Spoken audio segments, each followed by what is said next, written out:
العروة الوثقى.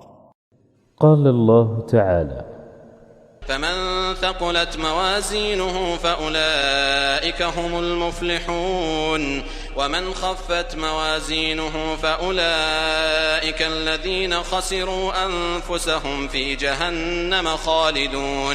في هذه الآية الكريمة معتقد أهل السنة والجماعة في أن الميزان حسي له كفتان توزن فيه الأعمال، وليس كما قالت المعتزلة أنه ليس حسي وليس هناك كفتان، فأنكروا ما جاء به القرآن صريحا وما جاءت به السنة صريحة بناء على تلقيهم العقائد من عقولهم.